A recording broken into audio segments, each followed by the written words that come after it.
I asked my network what they wanted to see a video about, and they picked the trap of high incomes. So let's talk about it. Having a high income means that you have a lot of opportunity and options, but there are a lot of hidden dangers that come along with it. The first danger is lifestyle creep. Basically, lifestyle creep happens when your expenses continue to grow in line with your income. This happens gradually and usually in small, subtle ways. Just a little bit more spent on dining, clothes, vacations, online shopping, entertainment, and so on and so forth. But it might also involve bigger changes like trading in your car for a newer one or moving to a bigger place. Lifestyle creep is not usually something that you actively choose. It just happens. And as it happens, your lifestyle gets harder and harder to sustain. Just living your regular life used to cost you $1,000 a month. Then it cost you $1,800 a month. And now it costs you $2,200 a month. So if something happens to your job, there's more on the line. Of course, that leads to stress and anxiety, especially at a time when layoffs are happening left and right. But it also means that you're restricting your options. The more it costs you to run your life, the less options you have to earn the money that you need. For example, if you spend 100K a year, you can't even dream about becoming a teacher because your income would not be able to sustain your lifestyle. It also means that you need more money to retire. There is a common rule in the financial independence community called the 4% rule. It's a rough way of figuring out your financial independence or FI number. Your FI number is the net worth you would need to be able to consider yourself completely financially independent. Basically, that means that once you reach that point, working would become optional. So to calculate your FI number, you take your annual expenses and multiply it by 25. So if you spend 100K a year, your FI number would be 25 times that, or $2.5 million. Now, if your expenses were 75K a year instead of 100K a year, you would need 1.875 million, which is of course a lot less than 2.5 million. So lifestyle creep and spending most of your income in general is one of the biggest dangers of high incomes because it leads to stress, anxiety, and less options for your future self. This is something that can happen to anyone at any income level. However, for high income earners, the effect is far more pronounced because having more to spend and spending that amount means that they're in a more unsustainable position if something were to happen to their earnings. Now, let's move on to the second danger of high incomes, which is too much specialization. A lot of times, to get into a position where you have a high income, you need a specialized set of skills that requires years of education and practice. This is pretty obvious for people like doctors and lawyers, but it also applies to other high paid positions in other industries. Having a high income due to being highly specialized is a great thing, but it can easily create a false sense of confidence.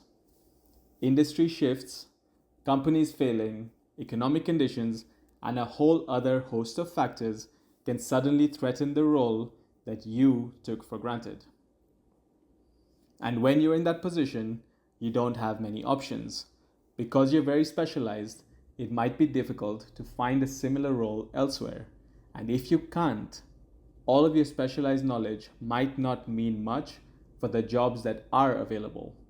And the same problems exist if you want to proactively make a change in your life instead of reactively because of a job situation. You have less flexibility in choosing where to live, where to work, and whom to work for. So, you would have a lot more flexibility if you were working in a less specialized role, but you would likely earn less as well. So, you have to consider the trade off. With that said, let's move on to danger number 3 of high incomes, which is the personal cost that you bear. A high income comes with very high responsibility. There are a lot of people who count on your work and who depend on you for their work. Because of that, you have to dedicate a lot of your life and energy to such a role. And that requires personal sacrifices. That includes less time with family, less time for your hobbies and passions, and reduced willpower to socialize or do exercise. It also means that you might not have the time or energy to prepare healthy meals, you might not sleep enough, or you might be too stressed to have quality sleep. And as we know, your sleep and your diet are major components of how happy and satisfied you're going to feel in life. There are a lot of things that you might actively or passively sacrifice in exchange for a high income. So it's very important that you know exactly what you're giving up in exchange for that high income. Are the current and future benefits of your job making up for what you're losing? And last but not least, I want to talk about danger number 4, which is an externalized sense of self-worth. This is more on the philosophical side, but for those of you who know me, you know that these are the kind of things that I love to talk about. When you're in a high-paying job, you get a lot of external rewards in the form of compensation, recognition, and prestige. While you're at work, you can feel like you're on top of the world because you're doing great work and it's being appreciated by those around you.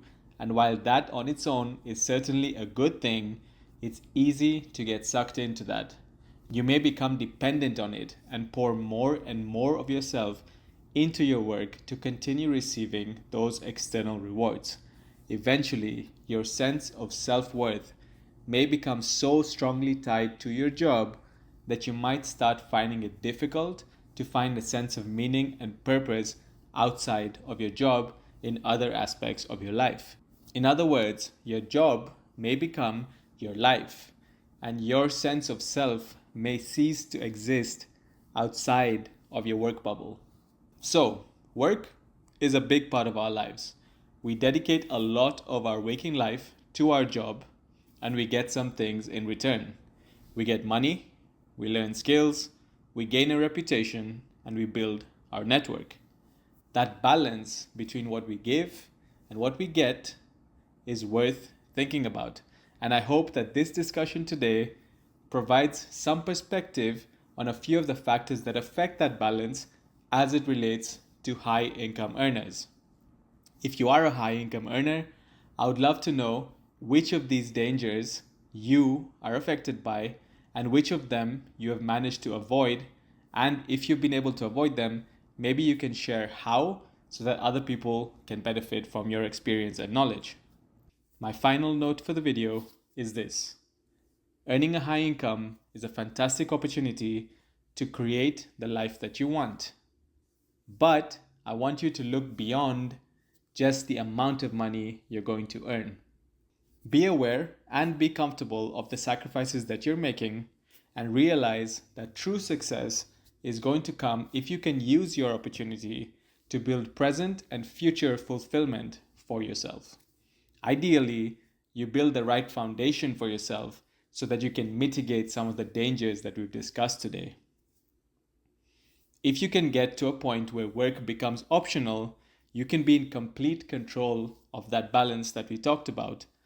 So you can decide exactly what you're giving and what you're getting in return. My name is Akash Chanda and this is Feel Good Fi. I have some links in my bio in case you want to get in touch. I want to be a part of your personal finance journey because I want to help you use your money to find happiness and fulfillment. Take care and see you soon.